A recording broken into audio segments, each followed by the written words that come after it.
Hello and welcome to S3 online class. आज यही video रे आमे आलोचना करिबा जीव विज्ञान रो षष्ठ अध्याय जनन बा रिप्रोडक्शन विषय रे। प्रत्येक जीव जनन प्रजनन बा रिप्रोडक्शन प्रक्रिया रे ठीक निज परी एक जीव सृष्टि करिथांती। सेही जीव गुडी को कुहा जाय अपत्य बा ऑफस्प्रिंग बोली। एही प्रक्रिया द्वारा सेही जीवटी वंश वृद्धि बा वंश रक्षा करिथाए। एही प्रक्रियाटी एक निर्दिष्ट जीवर जीवन धारण बा बंची रहिया पई आवश्यक होई न थाए, किंतु सेही जातिर पृथ्वी रे अवस्थिति पई अत्यंत आवश्यक होई थाए। कारण गोटे जीव जदि वंश वृद्धि न करि पारिला सही प्रजातिटी क्रमशः पृथ्वी लोप पाई जाई थाए। तेणु जनन बा रिप्रोडक्शन हेउची गोटिए मुख्य जीवन प्रक्रिया। ताहेले जनन काहाकू कुहा जाए? जेउ प्रक्रिया रे एक जीव अपत्य बा ऑफस्प्रिंग सृष्टि करी निजर वंश रक्षा करिताए सेही प्रक्रिया को जनन प्रजनन बा रिप्रोडक्शन बोली कुहा जाए। जनन रो प्रकार भेद। जनन मुख्यतः भावे दुई प्रकार रो होई थाए, लिंगीय जनन बा सेक्सुअल रिप्रोडक्शन और अलिंगी जनन बा आसेक्सुअल रिप्रोडक्शन। लिंगीय जनन प्रक्रिया रे गोटिए प्रजातिर उभय लिंगर प्राणी संश्लिष्ट थांती, जेपरिक गोटिए पुरुष और गोटिए स्त्री। एही प्रक्रिया रे पुरुष ठारू आसे पुजुग्मक और स्त्री ठारू आसे स्त्री जुग्मक। पुजुग्मक और स्त्री जुग्मक मिसी करी सृष्टि करंती एक जुग्मज कोष। एही जुग्मज कोषरु सृष्टि हुए एक नूतन जीव। बहुकोशी बा मल्टीसेलुलर ऑर्गेनिज्म माने एही लिंगीय जनन द्वारा रिप्रोडक्शन बा जनन करिथांती, अर्थात समस्त प्राणी और विभिन्न उद्भिद। अलिंगी जनन बा असेक्सुअल रिप्रोडक्शन प्रक्रिया रे कौनसी प्रकारर जुग्मज गठन हुए नहीं। एहिठारे कौन हुए? गोटिए कोष विभाजित होई दुईटी कोषरे परिणत हुए और सेही कोषरु नूतन जीव सृष्टि हुए। समस्त प्रकारर एक कोशी जीव और किछि बहुकोशी जीव जेपरिकी उद्भिद एही परि भावे जनन क्रिया करिथांती।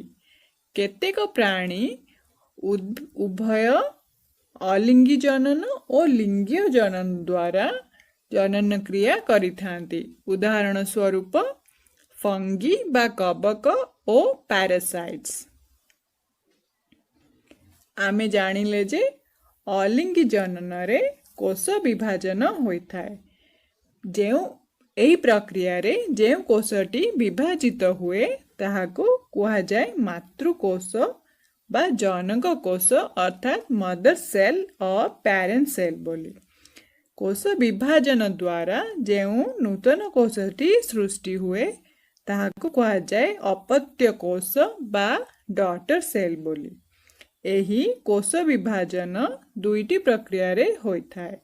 गोटिए हेउची सम विभाजन बा माइटोसिस, द्वितीयटी हेउची अमाइटोसिस।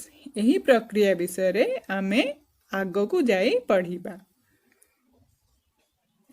लिंगीय जनन बा सेक्सुअल रिप्रोडक्शन पढ़िबा पूर्वरु आमे जानिबा जे शरीर रे केते प्रकारर कोष थाए। कोष मुख्यतः भावे दुई प्रकारर थाए, कायिक बा सौम्य कोष अर्थात सोमैटिक सेल और द्वितीयटी हेउची जायक कोष बा जर्म सेल। सोमैटिक सेल शरीरर समस्त अंगरे थांती, केवल जनन अंग को छाड़ी देई समस्त अंग सोमैटिक सेल द्वारा गठित। एही सोमैटिक सेल सम विभाजन द्वारा विभाजित होई नूतन कोष सृष्टि करती ଓ ଏହା ଦ୍ୱାରା କ'ଣ ହୁଏ ଶରୀର ବୃଦ୍ଧି ଓ ମରାମତି କାର୍ଯ୍ୟ ସମ୍ପନ୍ନ ହୋଇଥାଏ। କିନ୍ତୁ ଜାୟକ କୋଷ କେବଳ ଶରୀରର ଜନନ ଅଙ୍ଗରେ ଦେଖିବାକୁ ମିଳେ, ଅର୍ଥାତ୍ ପୁରୁଷର ଶୁକ୍ରାଶୟ ଓ ସ୍ତ୍ରୀର ଡିମ୍ବାଶୟରେ ଦେଖିବାକୁ ମିଳେ ଜାୟକ କୋଷ ଅର୍ଥାତ୍ ଜର୍ମ ସେଲ୍। ଏହି ଜାୟକ କୋଷ ଅର୍ଦ୍ଧ ବିଭାଜନ ଦ୍ୱାରା ବିଭାଜିତ ହୁଏ ଓ ଅର୍ଦ୍ଧ ବିଭାଜନ ଫଳରେ ହୁଏ ପ୍ରଜନନ କ୍ରିୟା।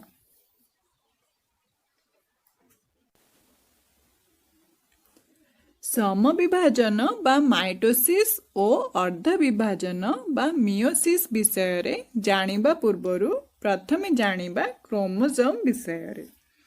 କ୍ରୋମୋଜୋମ୍ ହେଉଛି ଏକ ସୂତା ଆକାରର ସଂରଚନା ଯାହାକି ଥାଏ କୋଷର ନ୍ୟୁକ୍ଲିୟସ୍ ମଧ୍ୟରେ।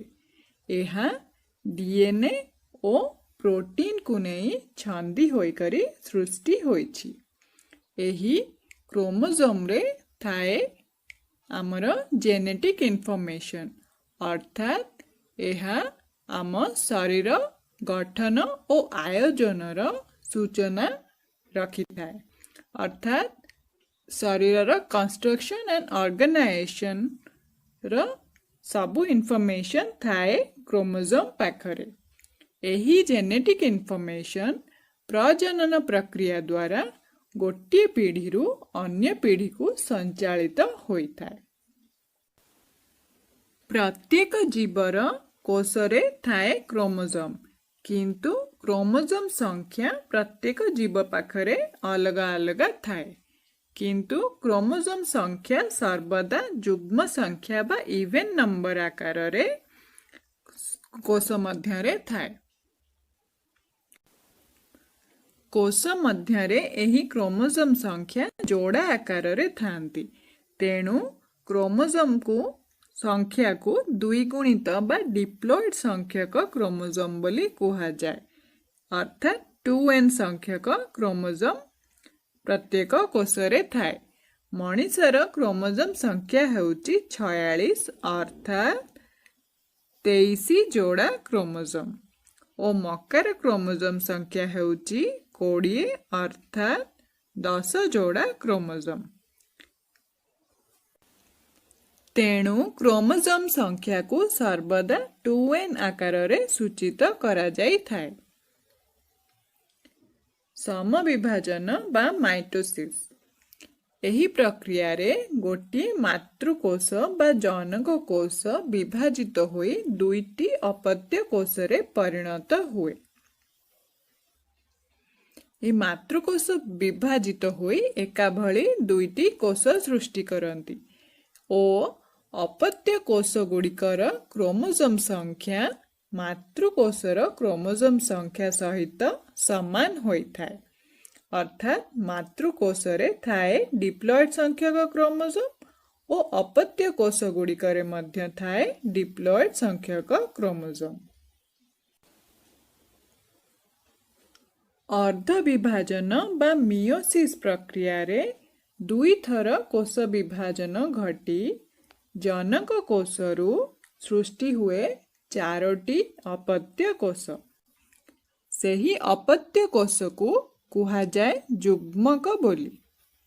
ଏହି ଯୁଗ୍ମକ କୋଷ ଗୁଡ଼ିକରେ ଥାଏ ଏକ ଗୁଣିତକ ବା ହାପ୍ଲୋଏଡ୍ ସଂଖ୍ୟକ କ୍ରୋମୋଜୋମ୍, ଅର୍ଥାତ୍ ଜନକ କୋଷ ବା ମାତୃକୋଷରେ ଯେତିକି କ୍ରୋମୋଜୋମ୍ ଥାଏ ତାହାର ଅଧା ସଂଖ୍ୟକ କ୍ରୋମୋଜୋମ୍ ଯୁଗ୍ମକ କୋଷ ପାଖରେ ଥାଏ। ଏହି ଡିପ୍ଲଏଡ୍ ସଂଖ୍ୟକ କ୍ରୋମୋଜୋମ୍ ଥିବା କୋଷରୁ କୋଷ ବିଭାଜନ ହୋଇ ହାପ୍ଲୋଏଡ୍ ସଂଖ୍ୟକ ଯୁଗ୍ମକ ସୃଷ୍ଟି କରିବା ପ୍ରକ୍ରିୟାକୁ କୁହାଯାଏ ଯୁଗ୍ମକ ଜନନ ବା ଗ୍ୟାମେଟୋଜେନେସିସ୍। ଏଠାରେ ଅର୍ଦ୍ଧ ବିଭାଜନ ବା ମିଓସିସ୍ ଓ ଗ୍ୟାମେଟୋଜେନେସିସ୍ ଦୁଇଟି ଅଲଗା ପ୍ରକ୍ରିୟା। ଅର୍ଦ୍ଧ ବିଭାଜନ ବା ମିଓସିସ୍ ହେଉଛି କୋଷ ବିଭାଜନର ପ୍ରକ୍ରିୟା। ଏହା ପ୍ରଥମ ବିଭାଜନ ଓ ଦ୍ୱିତୀୟ ବିଭାଜନ ଏହିପରି ଦୁଇଟି ପ୍ରକ୍ରିୟାରେ संगठित होइथाए। किंतु युग्मक जनन बा गैमेटोजेनेसिस हेउची डिप्लॉइड कोष विभाजित होई हाप्लॉइड कोष रे परिणत हेबा प्रक्रिया को कुहागला युग्मक जनन बा गैमेटोजेनेसिस। आमे पढ़िले जे अर्ध विभाजन हुए जर्म सेल बा जायक कोष रे। जायक कोष रे अर्ध विभाजन हुए कौन पाई? प्रजनन प्रक्रिया पाई। ओ प्रजनन प्रक्रिया पाई उभय पुरुष और स्त्री कोषर आवश्यकता रही। पुरुष कोषर जायक कोष अर्ध विभाजन फल सृष्टि हुए युग्मक, ताहाको कुहागला पुयुग्मक। और सेहीपरि स्त्री जायक कोष अर्ध विभाजन फल सृष्टि हुए स्त्री युग्मक। एही पु और स्त्री युग्मक समायन बा फर्टिलाइजेशन प्रोसेस रे सृष्टि करंती एक युग्मज बा जायगोट। एही जायगोट पाखरे थाए डिप्लॉइड संख्यक क्रोमोसोम। कारण पिता ठारू आसिला हाप्लॉइड संख्यक क्रोमोसोम और माता ठारू आसिला हाप्लॉइड संख्यक क्रोमोसोम। या मिसी सृष्टि हैला जेउ युग्मज ता पाखरे रहिला डिप्लॉइड संख्यक क्रोमोसोम। एही युग्मजटी हेउची बा जायगोटटी हेउची परवर्ती पीढ़ीर प्रथम कोष ओ एही कोषरु नूतन जीव सृष्टि होइथाए।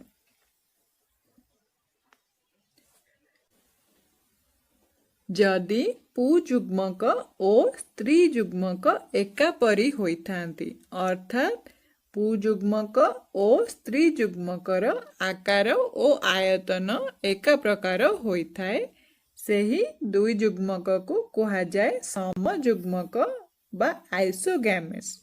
ओ एही समयुग्मकर प्रजनन प्रक्रिया को कहा जाए समयुग्मन बा आइसोगैमी बोली। जदि पुयुग्मक और स्त्री युग्मक भिन्न आकारर होइथांती, ताहेले सेही युग्मक गुड़ी को कहा जाए असमयुग्मक बा एनाइसोगैमेस बोली। ओ एनाइसोगैमेस मानकर जनन प्रक्रिया को कहा जाए एनाइसोगामी बा हेटेरोगामी बोली। विभिन्न शैवाल, कवक आदि प्राणी और प्रोटोजोआ एही प्रक्रिया रे समयुग्मन और असमयुग्मन प्रक्रिया रे प्रजनन क्रिया करिथांती। डिम्ब युग्मक बा ऊगैमेस अर्थात एठारे स्त्री युग्मक बृहत आकारर होइथाए और स्थिर और निष्क्रिय होइथाए और पुयुग्मक आयतन रे अति छोट, गतिशील और सक्रिय होइथाए। एहीपरि भावे स्त्री युग्मक और पुयुग्मकर प्रजनन क्रिया को कहा जाए डिम्ब युग्मन बा ऊगामी बोली। उभय उद्भिद और प्राणी एही प्रक्रिया रे प्रजनन क्रिया करिथांती। उद्भिदर स्त्री युग्मक को कहा जाए डिम्बाणु और पुयुग्मक को कहा जाए पराग रेणु और सेहीपरि प्राणीर स्त्री युग्मक को कहा जाए डिम्बाणु और पुयुग्मक को कहा जाए शुक्राणु बोली। एबे जानिबा कोष विभाजन बा सेल डिविजन किपरि होइथाए।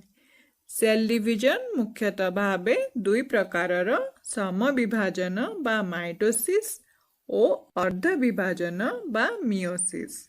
सम विभाजन दुईटी प्रक्रिया रे होइथाए, न्यष्टि विभाजन बा कैरियोकाइनेसिस और कोष जीवक विभाजन बा साइटोकाइनेसिस।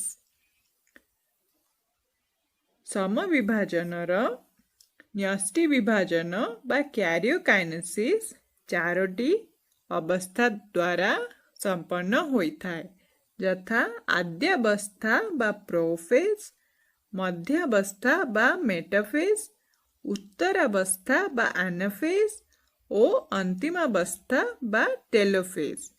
ଏହି ଚାରୋଟି ପ୍ରକ୍ରିୟା ଦ୍ୱାରା ନ୍ୟଷ୍ଟି ବିଭାଜନ ହୋଇସାରିଲା ପରେ ହୁଏ କୋଷ ବିଭାଜନ ବା ସାଇଟୋକାଇନେସିସ୍।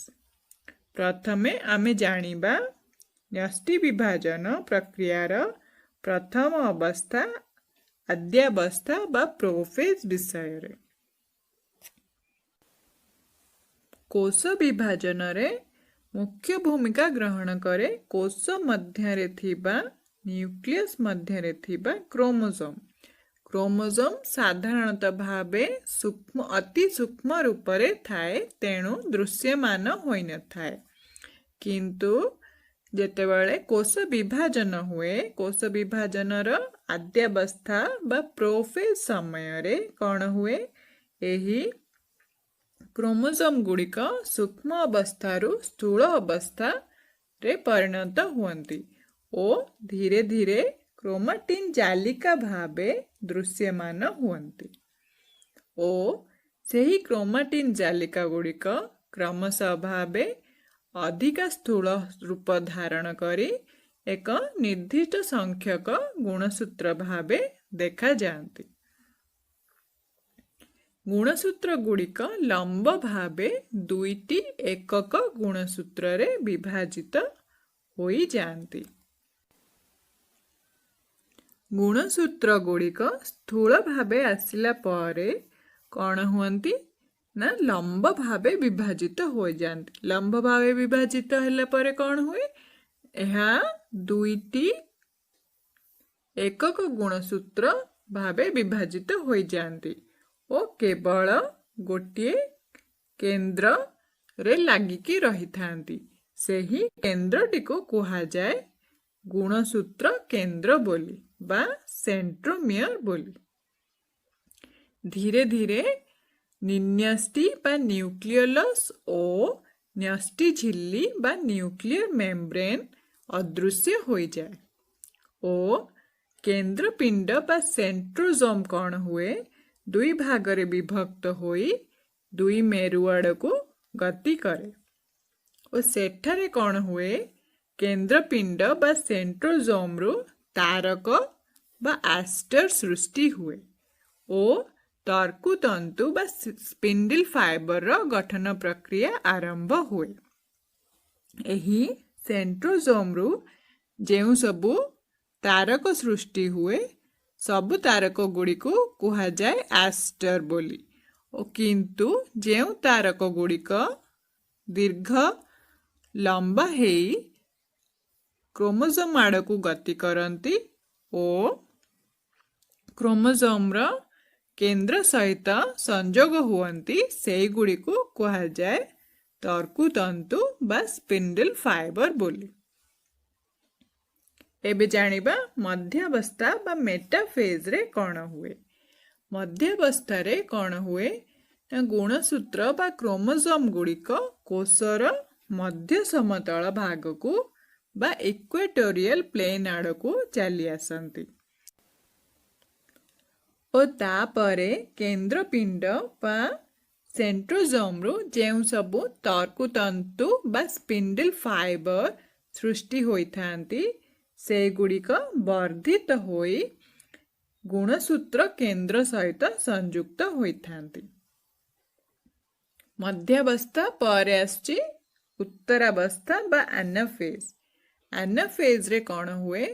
ଗୁଣସୂତ୍ର କେନ୍ଦ୍ର ବିଭାଜିତ ହୋଇଯାଏ। ଗୁଣସୂତ୍ର କେନ୍ଦ୍ର ବିଭାଜିତ ହେବା ଫଳରେ କ'ଣ ହୁଏ ନା କ୍ରୋମୋଜୋମ୍ଟି ଦୁଇଟି ଭାଗରେ ପରିଣତ ହୋଇଯାଏ ଓ ତାପରେ କ'ଣ ହୁଏ? ତର୍କୁତନ୍ତୁ ସଂକୋଚନ ହେବା ଆରମ୍ଭ କରେ ଓ ତର୍କୁତନ୍ତୁ ସଂକୋଚନ ହେଲେ ଏହି ଏକକ ଗୁଣସୂତ୍ର ଗୁଡ଼ିକ ଦୁଇଟି ବିପରୀତ ମେରୁ ଆଡ଼କୁ ଗତି କରନ୍ତି। ଏହି ଏକକ ସୂତ୍ର ଗୁଡ଼ିକ ଟାଣି ହୋଇ ଭି ଆକାର ବା କୋଣାକାର ଭାବେ ଆକାର ସୃଷ୍ଟି କରନ୍ତି।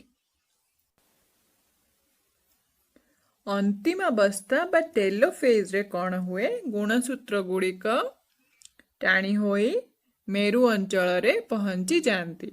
एही अपत्य गुणसूत्र गुड़िक कोशर दुई मेरु रे जमा हुअन्ति ओ एही गुणसूत्र चारिपटे सृष्टि हुए न्यष्टि झिल्ली ओ निन्यष्टि मध्य सृष्टि हुए ओ धीरे धीरे एही गुणसूत्र गुड़िक कौन हुअन्ति सूक्ष्म रूप हेबा आरंभ करन्ति अर्थात अस्पष्ट हेबा आरंभ करन्ति। एही आद्यावस्था मध्यावस्था उत्तरावस्था और अंतिमावस्था एही चारोटी प्रक्रिया द्वारा कौन हैला न्यष्टि विभाजन होइगला। तापरे आरंभ हुए कोश जीवक विभाजन बा साइटोकाइनेसिस। कोश जीवक विभाजन रे कौन हुए जीवकोश रे कोश जीवक गुड़िक संकुचित होई ता सहित सृष्टि हुए सूक्ष्म सूत्र बा माइक्रोफिलामेंट्स। एही संकोचन और माइक्रोफिलामेंट्स उभय द्वारा कौन हुए कोश विभाजन होई दुईटी भिन्न कोश बा अपत्य कोश सृष्टि हुए। एहा हुए प्राणी कोश रे किंतु उद्भिद कोश रे कौन हुए एक कोश पट्टिका बा सेल प्लेट सृष्टि हुए जहा फल रे से कोश पट्टिका धीरे धीरे स्पष्ट होई कोश जीवक को दुई भाग रे विभक्त कर दिए और एही परि भाबे दुईटी अपत्य कोश सृष्टि हुए। एबे जानिबा अर्ध विभाजन बा मियोसिस विषय रे। एही अर्ध विभाजन बा मियोसिस को कुहा जाए न्यूनक विभाजन बा रिडक्शनल डिविजन बोली कारण एही अर्ध विभाजन रे गोटिए मातृकोशरु चारोटी अपत्य कोश सृष्टि हुए और प्रत्येक अपत्य कोश मातृकोश तुलना रे अधिक संख्यक गुणसूत्र वहन करिथांती। तेणु एही अर्ध विभाजन को कुहा जाए न्यूनक विभाजन बा रिडक्शनल डिविजन बोली। अर्ध विभाजन दुईटी पर्याय रे संपन्न होइथाय प्रथम विभाजन और द्वितीय विभाजन। उभय प्रथम और द्वितीय रे चारोटी लेखा अवस्था द्वारा संपन्न होइथाय जेपरिकी आद्यावस्था मध्यावस्था उत्तरावस्था और अंतिमावस्था। किंतु प्रथम विभाजन र आद्यावस्था हेउची एक जटिल प्रक्रिया। एही आद्यावस्था बा प्रोफेज 1 रे अछि पांचोटी पर्याय यथा लिप्टोटिन जायगोटिन पाकिटिन डिप्लोटिन और डाइकाइनेसिस।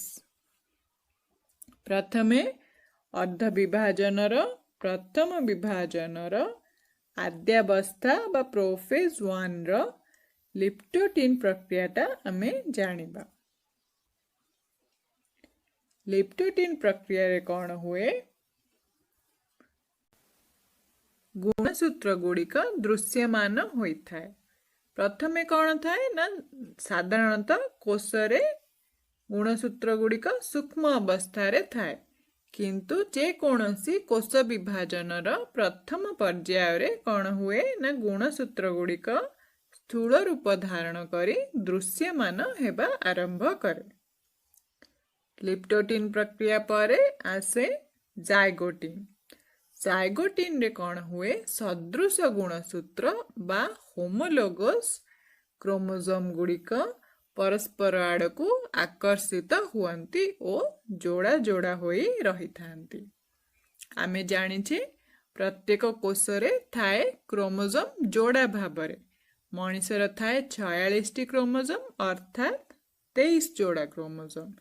सेही जोड़ा मध्यरु एक सदृश बा एका भली क्रोमोसोम परस्पर आड़ को आकर्षित होई पाखापाखी सजे होई रही थांती।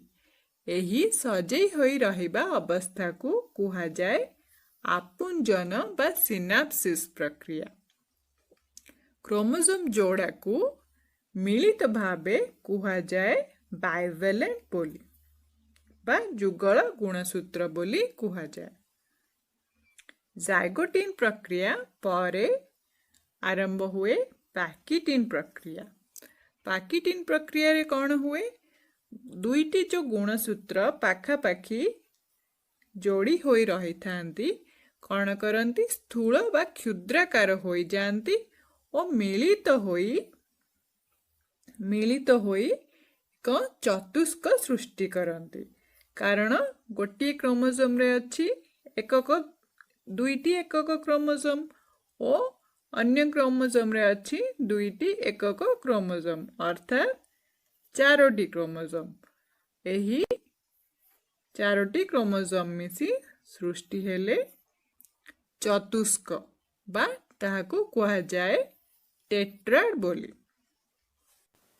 डिप्लोटिन प्रक्रिया रे कौन हुए? गुणसूत्र गुड़िकर पृथकीकरण आरंभ हुए। प्याकिटिन रे कौन होइतला? गुणसूत्र गुड़िक मिलित भावे थिले, किंतु डिप्लोटिन प्रक्रिया रे से गुड़िक धीरे धीरे पृथक हुअंती। एही पृथक हेबा समय रे से मने गोटिए लेखा बिंदु रे लागी रही अन्य सबु अंश अलगा होई जांती। एही बिंदु बा मिलन स्थल को कुहा जाए काइज्मा बा काइज्माटा बोली। एही काइज्माटा स्थान रे क्रोमोजोम गुड़िकर कौन हुए? अंश विनिमय हुए, जहा द्वारा कि क्रोमोजोम गुड़िक परस्पर मध्य जीन रो आदान प्रदान करती।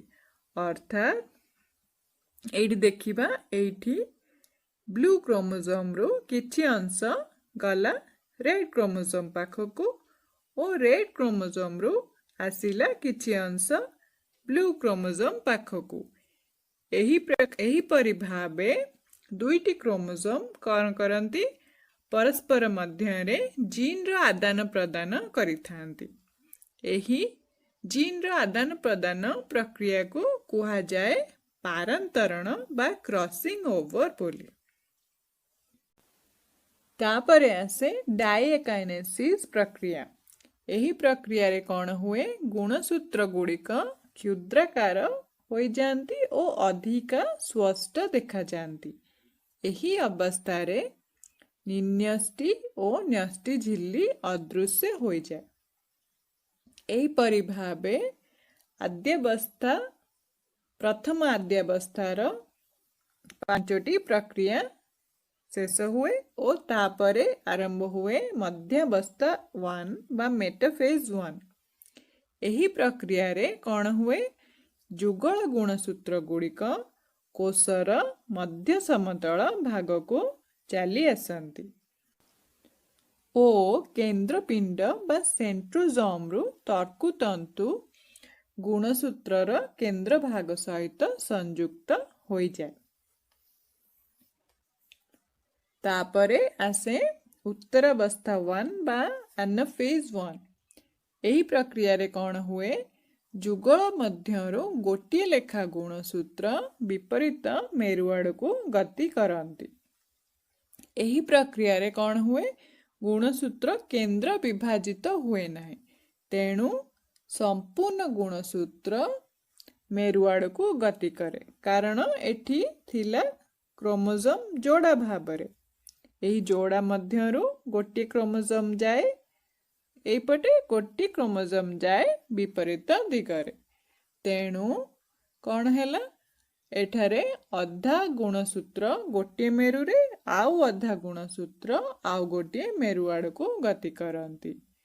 एही समय रे गुणसूत्र V आकारर देखा जाती। तापरे आसे अंतिम अवस्था 1 बा टेलोफेज 1। एही प्रक्रिया रे कौन हुए? ना अधा मात्रार क्रोमोजोम दुई मेरु पाखरे जमा हुअंती ओ तापरे सृष्टि हुए निन्यष्टि ओ न्यष्टि झिल्ली। एही परि भाबे क्रोमोजोम चारिपटे सृष्टि हेला न्यष्टि तापरे कोश जीवक दुई भागरे विभक्त होई दुईटी अपत्य कोश सृष्टि करे।